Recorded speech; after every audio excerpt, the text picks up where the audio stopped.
रामपुर गांव के चौपाल पर हर रोज एक बड़ा तमाशा होता था। यहाँ आते थे हमारे गांव के पंडित जी और शुरू करते थे अपने महान प्रवचन। स्त्रियों, अपने पति को भगवान मानना चाहिए। पति की सेवा ही तुम लोगों का परम धर्म है, बाकी सब व्यर्थ है। पंडित जी, अगर पति भगवान है तो फिर रोज चप्पल क्यों खाते हैं? हर दिन यही कहानी होती थी। पंडित जी प्रवचन देते और गांव की औरतें उनकी बातों की धज्जियां उड़ाती थी। माला, चल पंडित जी को सबक सिखाते हैं। हाँ चलो। पंडित जी, अगर पति भगवान है तो फिर घर का सारा काम हमें ही क्यों करना पड़ता है? अगर पति भगवान है तो जब रात को बच्चे रोए तब उठकर क्यों नहीं संभालते? पंडित जी, पति भगवान होते तो रात को दारू पीकर क्यों घर आते? तुम सब अभी नादान हो, लेकिन एक दिन मेरी बात जरूर मानोगे। पंडित रोज गांव वालों को बड़ी बड़ी सीख देते थे, लेकिन घर पहुंचते ही उनकी सारी विद्या पत्नी के आगे धरी की धरी रह जाती थी। आज कौन सी व्यंजन बनाई हो भगवान? आज घर में खाना नहीं है, मुझे भूख नहीं है, आप कहीं और जाके खा लीजिए। बेचारा पंडित पत्नी के सामने कुछ भी नहीं बोल पाते। वो चुपचाप बाहर चला जाता है। एक दिन गांव की सबसे चालाक औरत रामदुलारी ने सोचा कि पंडित जी को सबक सिखाना जरूरी है।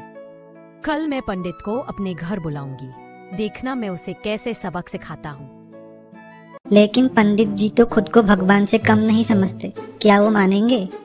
पंडित जी को बस थोड़ी मिठास और ज्यादा लालच चाहिए। देख लेना, मैं जैसे ही कहूंगी भगवान की तरह सत्कार होगा, वो तुरंत फंस जाएंगे।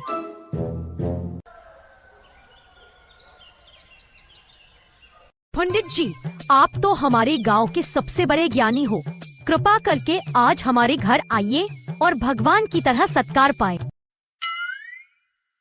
वाह, आज तो प्रसाद और भोग मिलेंगे। मुझे जरूर जाना चाहिए। हाँ ठीक है, मैं जरूर आऊंगा। थोड़ी ही देर बाद पंडित जी फटाफट रामदुलारी की घर की तरफ निकल जाता है। लेकिन घर पहुंचकर पंडित जी को जो काम मिले वो सुनकर सबकी हंसी निकल गई। आइए पंडित जी, अंदर आइए।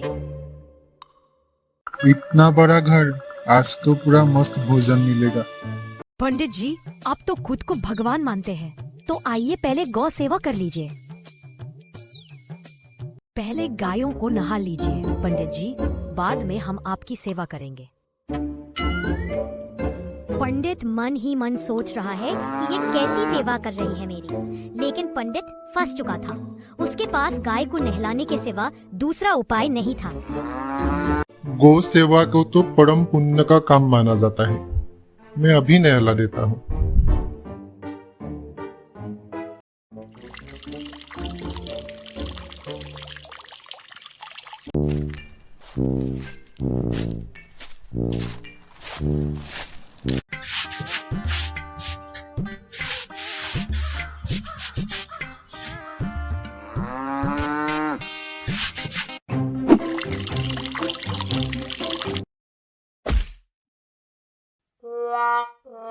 हे प्रभु, मर गया रे।